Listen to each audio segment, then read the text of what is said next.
Come, come, whoever you are, wanderer, worshipper, lover of leaving, ours is no caravan of despair. Come, yet again come. Come, come, whoever you are, wanderer, worshipper, lover of leaving, ours is no caravan, our standing, ours is no caravan, our living, ours is no caravan, our standing, ours is no caravan, our living, ours is no caravan, our standing, ours is no caravan, our living, ours is no caravan, our standing, ours is no caravan, our living, ours is no caravan, our standing, ours is no caravan, our living, ours is no caravan, our standing, ours is no caravan of despair. Come, yet again come.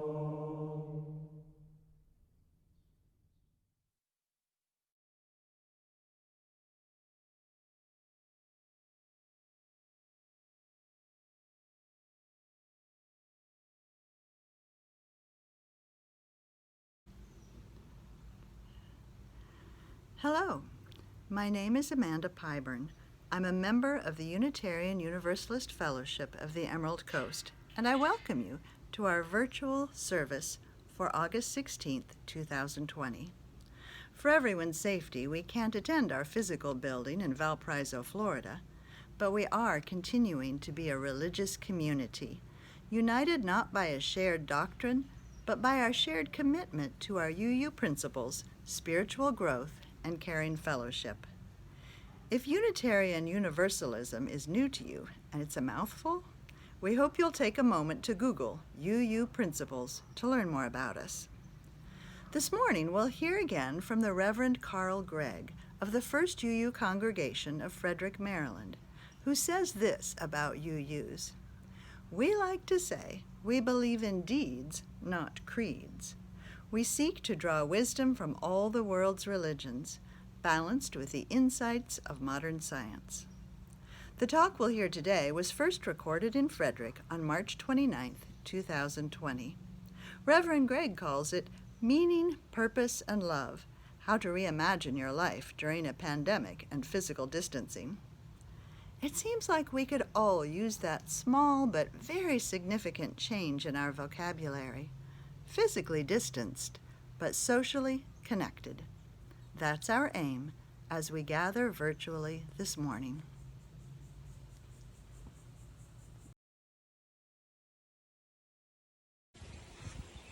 Grounding Our Faith by Alice Naismith.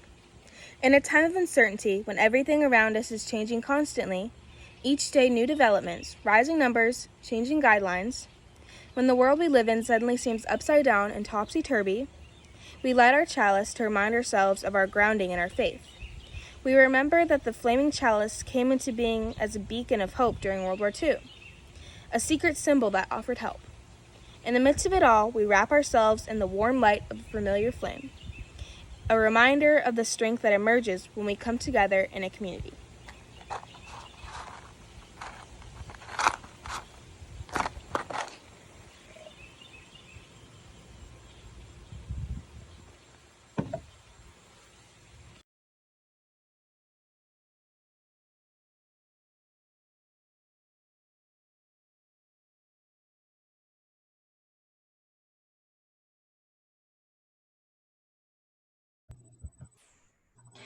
Good morning. My name is Sophia Lopez, and I am the Director of Religious Exploration at UUFEC. And today we are going to be reading the book called Max's Magic Seeds, It is written by Geraldine Elchner and translated by Jean-Pierre Carderoc.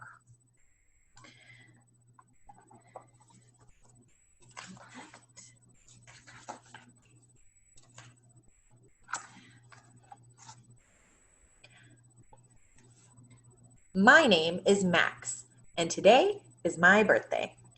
That's me sitting by the window, waiting. All the guests have arrived, except one is still missing, my favorite uncle, Uncle Bill. He's never on time, complained Aunt Betty. Yeah, maybe so, I said, but he always shows up. She knew I was right. And he brings the funniest gifts of anybody, I added. Suddenly, a horn honked loudly and a really old bus stopped in front of the house. He's here, I shouted and ran to the door.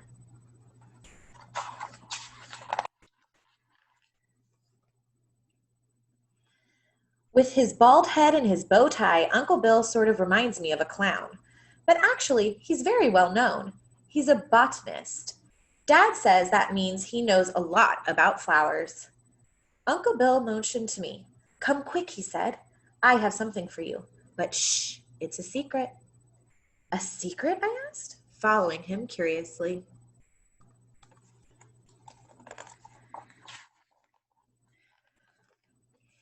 Inside the bus was a large potato sack waiting for me. It's huge, I said in amazement as I untied the knot. But what is it? The sack was full of seeds, big ones, little ones, fat ones, thin ones. When Uncle Bill saw the confused look on my face, he laughed so hard that his mustache began to dance. Just listen to me, he said, suddenly sounding very serious. You have to go to school and... Not again, I said as I made a face. Getting up early and walking to my boring school is not exactly fun. I know, nodded Uncle Bill, so I thought of something you can do to make it more interesting. Really, I said. How? You can beautify your way to school, he said. I don't get it, I answered.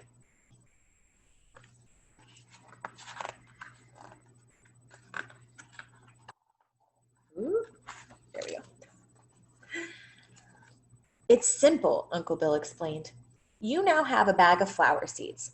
You can grow sunflowers, daisies, buttercups, marigolds, and a lot more. When you leave the house, you should fill your pockets with seeds. Then, on your way to school, you can scatter them everywhere, along the sidewalk, beside the fountain, in front of the school, just anywhere you find soil. Then what? I asked. Then you need to be patient. But be careful, he warned. Nobody should see you do it. It should be a surprise. Well, if you say so, I said. Then, like two thieves, we snuck in the house and hid the bag in my closet.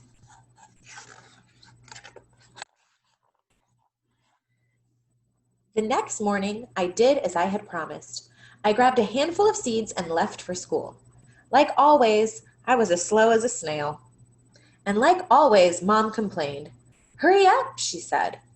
Okay, I said, I'm coming. Without being noticed, I scattered my seeds along the way.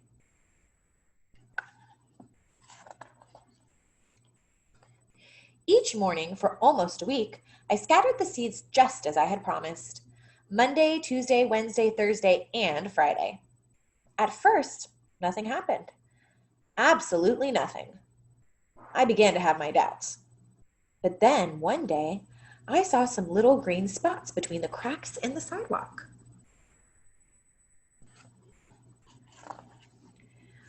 Soon, little stems began growing. Then tiny buds appeared. The first leaf arrived, the second, the third, and then one morning...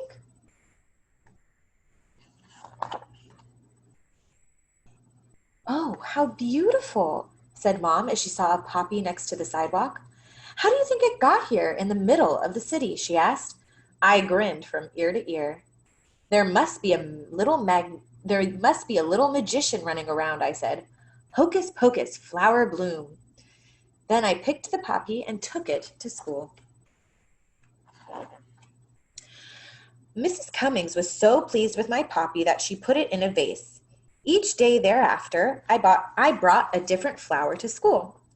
We looked up all the new flowers in a big book. Then we painted pictures of them and hung them on a wall. The classroom began to look great.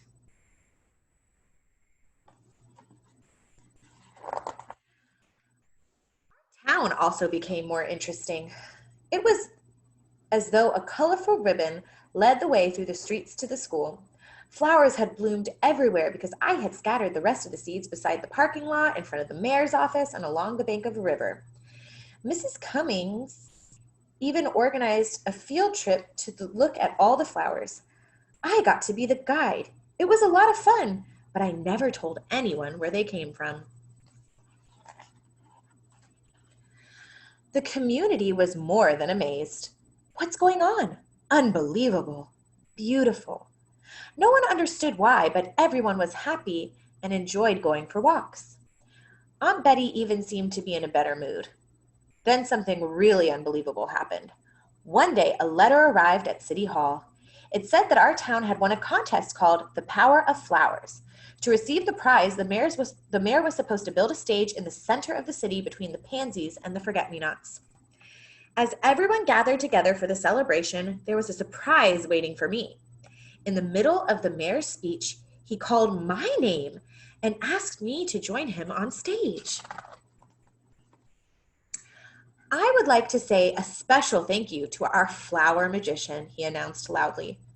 But how did you know? I asked. It was easy to find you, laughed the mayor. The flower path led directly to your house. With a face as red as a poppy, I stuttered into the microphone. It was Uncle Bill's present. When I grow up, I want to be a flower specialist just like him. Everyone clapped and cheered for me. Uncle Bill smiled proudly from the audience. Then he laughed so hard that his mustache began to dance. And that is the end. One thing that I noticed that I wanted to show you is sort of on the beginning of the book, all the way at the front. You can see the town, and this is before Max planted all the flowers. And then at the end, this is the town afterwards. So I think what I really like about this book is that it sort of reminds you that anyone can make a big change, right? Max is just one person, and he does something pretty simple, and he makes a huge difference in his town, in his community, right? We saw how it affected his classroom. He brought flowers every day. They took pictures they painted and drew pictures of the flowers. They hung them up. They researched about the flowers and learned. It impacted everyone's mood when they went out for walks, and they really enjoyed it. It even made his aunt happier. And something I think is true about our fellowship is that we're a lot of folks and members are gardeners and take a lot of time to care for the grounds around our fellowship. And I know a lot of members have their own gardens at home. And I think that's something that we sort of as a community are really involved in as well, just taking care of our environment and our planet. And that's really important as well.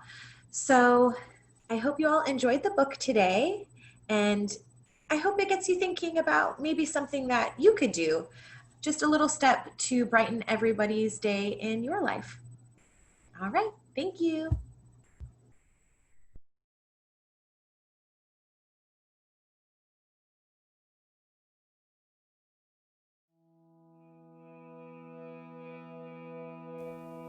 What have you thought of it as the Sabbath? The most sacred of times. Cease from travel. Cease from buying and selling. Give up, just for now, on trying to make the world different than it is. Sing. Pray. Touch only those to whom you commit your life. center down.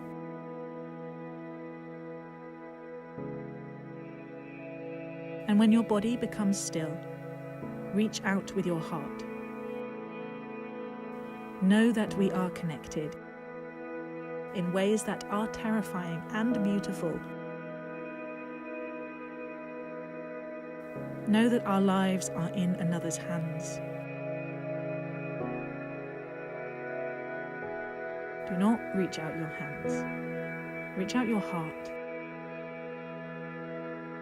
Reach out your words. Reach out all the tendrils of compassion that move invisibly where we cannot touch. Promise the world your love, for better or for worse, in sickness and in health, so long as we all shall live.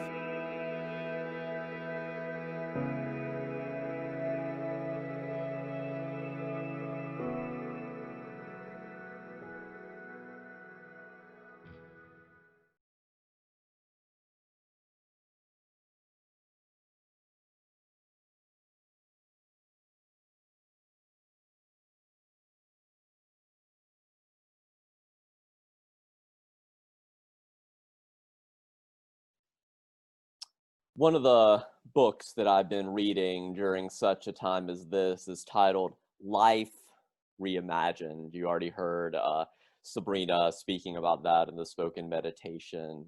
It's subtitled The Science, Art, and Opportunity of Midlife. It's written by Barbara Bradley Haggerty. Some of you will recognize that name from hearing her voice over the years on NPR, National Public Radio. Haggerty's book is about navigating midlife, but there are a surprising number of relevant insights for finding your way through any disorienting event, including a pandemic.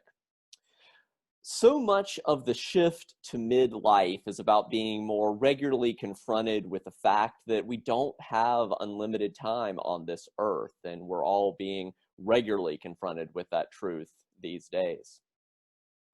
One response to that might be despair. And don't get me wrong, spending some quality time in the fetal position now and then, that is legit.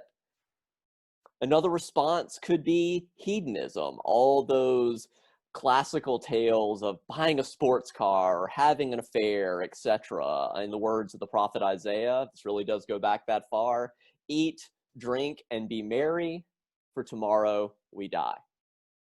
But both history and psychology tell us that any such attempts at sensual self-indulgence are at most fleeting pleasures.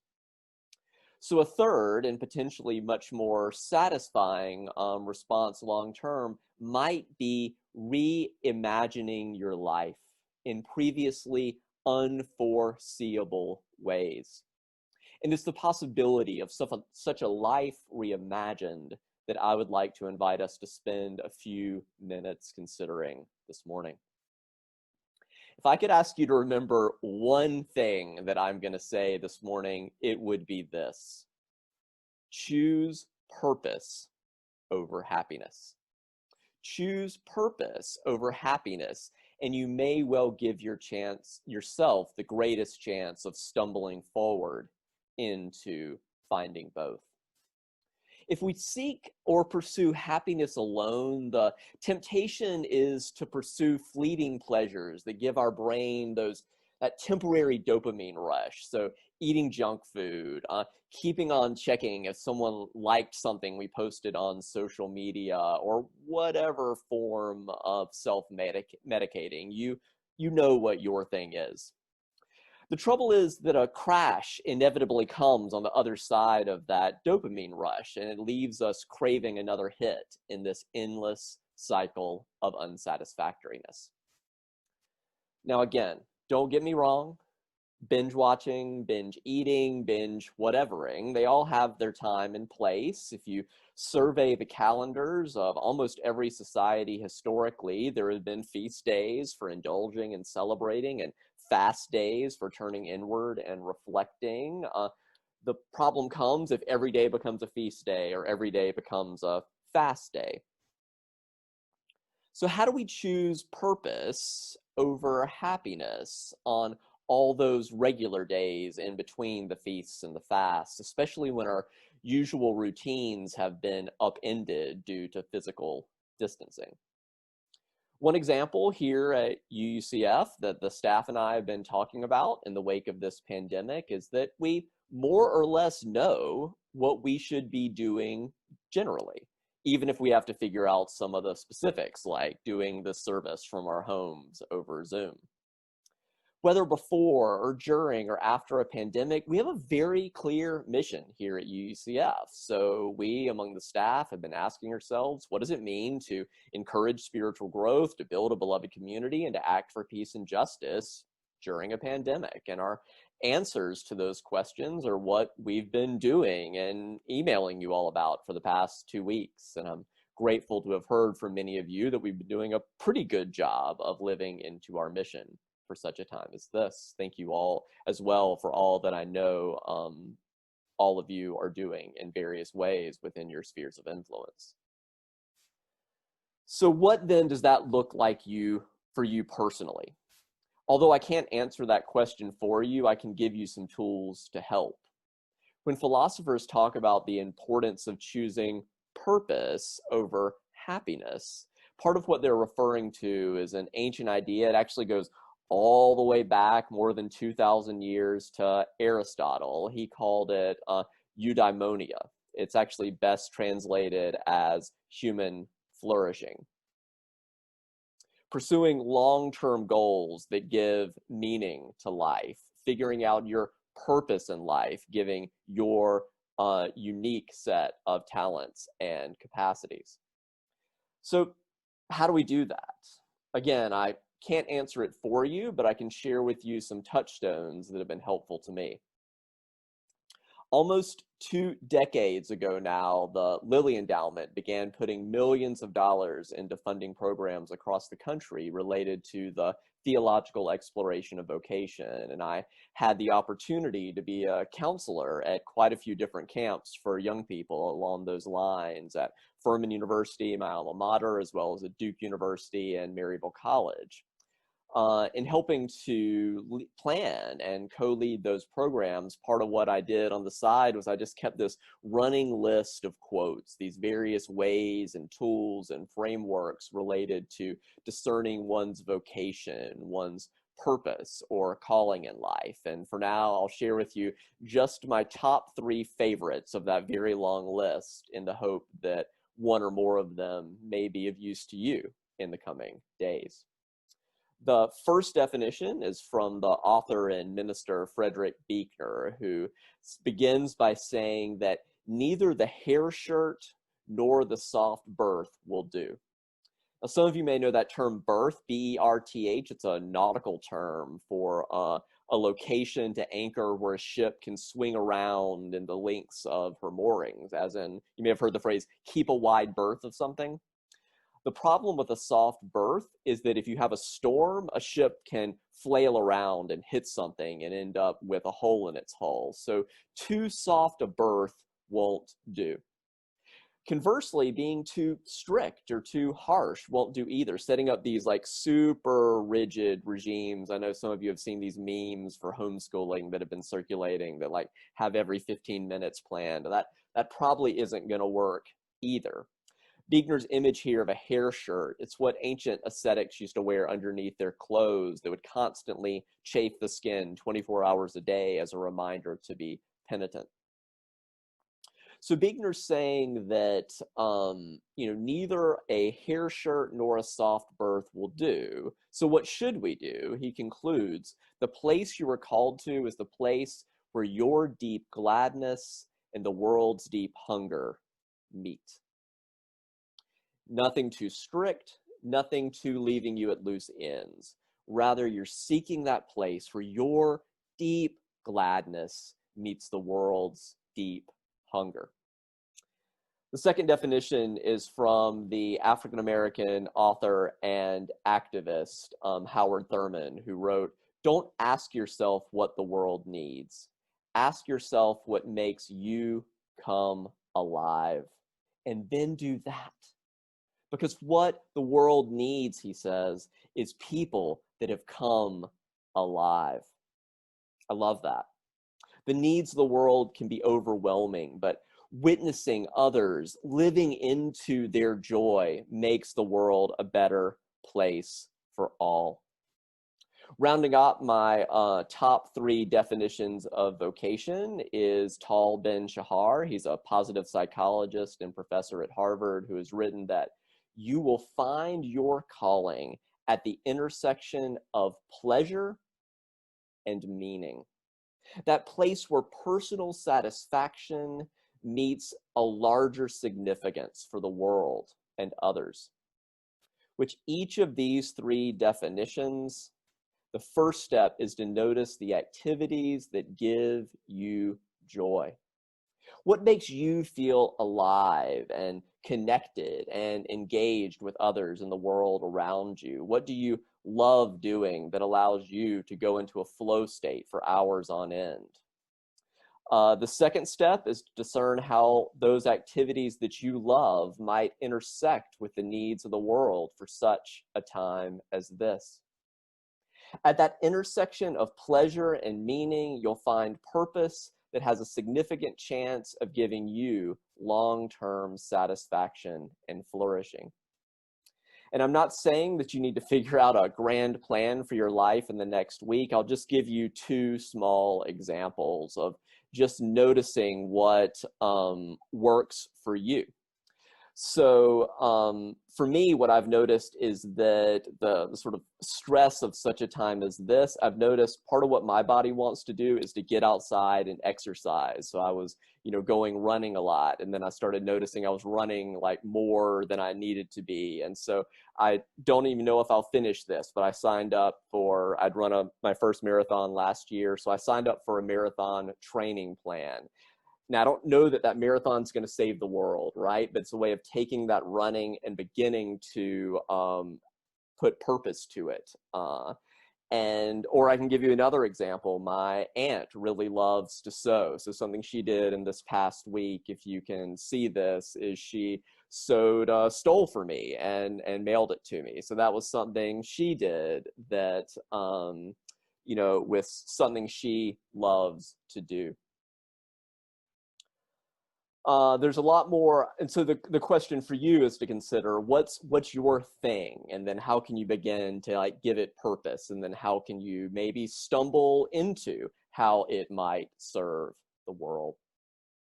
So there's a lot more I could say about Haggerty's book, as well as midlife generally as a guide for such a time as this. But for now, I'll share with you 2 final things that have been on my heart this week.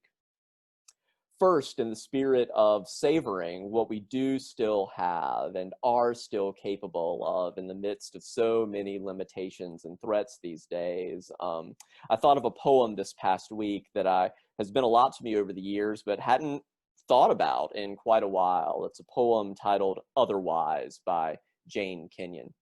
I'd like to invite you to hear it. You'll have to adjust her words to what is true for you, but out of her experience, Kenyon writes, I got out of bed on 2 strong legs. It might have been otherwise. I ate cereal, sweet milk, ripe, flawless peach. It might have been otherwise. I took the dog uphill to the birchwood. All morning, I did the work I love. At noon, I lay down with my mate. It might have been otherwise. We ate dinner together at a table with silver candlesticks. It might have been otherwise. I slept in a bed in a room with paintings on the wall and planned another day, just like this day.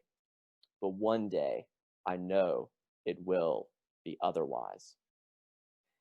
In so many ways, our lives are already otherwise, but we are each still here.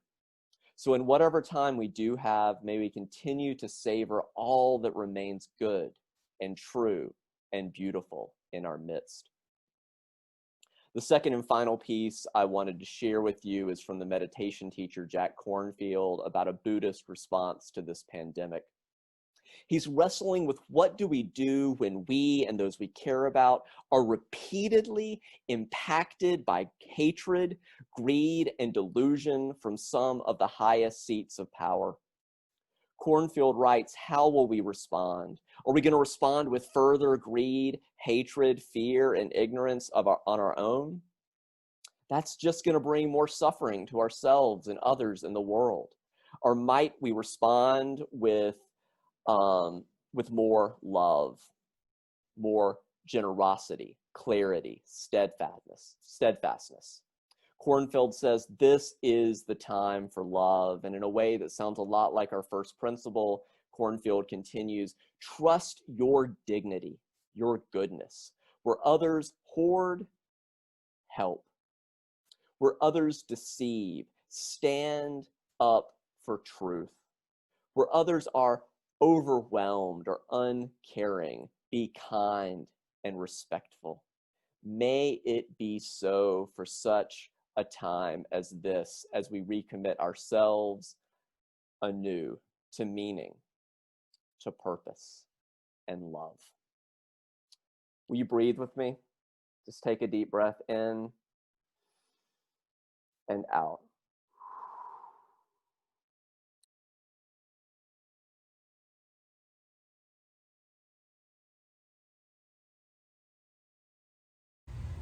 Your purpose in life is to find your purpose in life and live your whole heart and soul into it.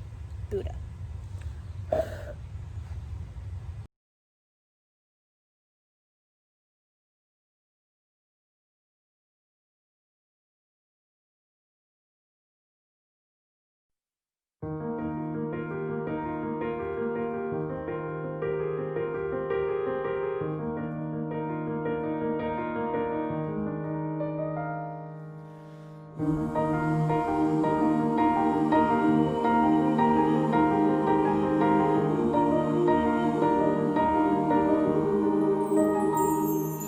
My life goes on in endless song above earth's lamentation.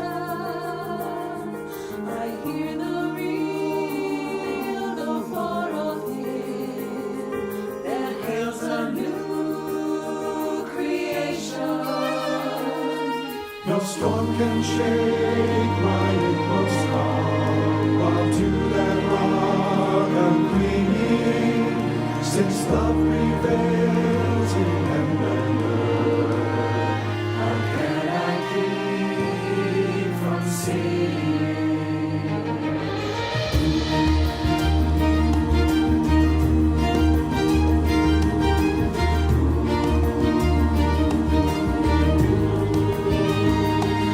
While all the tempest round me roars, I know the truth it liveth.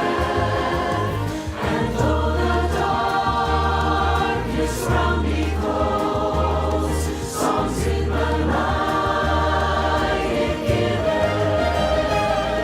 No storm can shake my inmost calm, while to that rock I'm clinging, since love prevails in heaven and earth.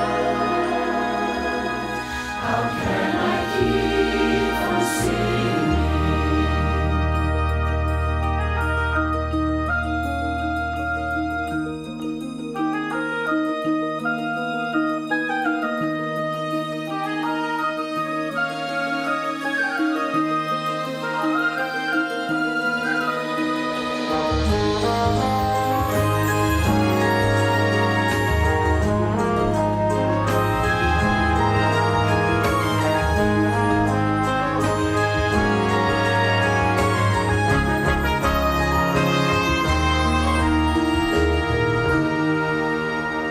I lift my eyes, the cloud grows thin. I see the blue above it, and day by day this pathway smooths. Since first I learned to love it, no storm can shake my inmost calm. I hear the music ringing.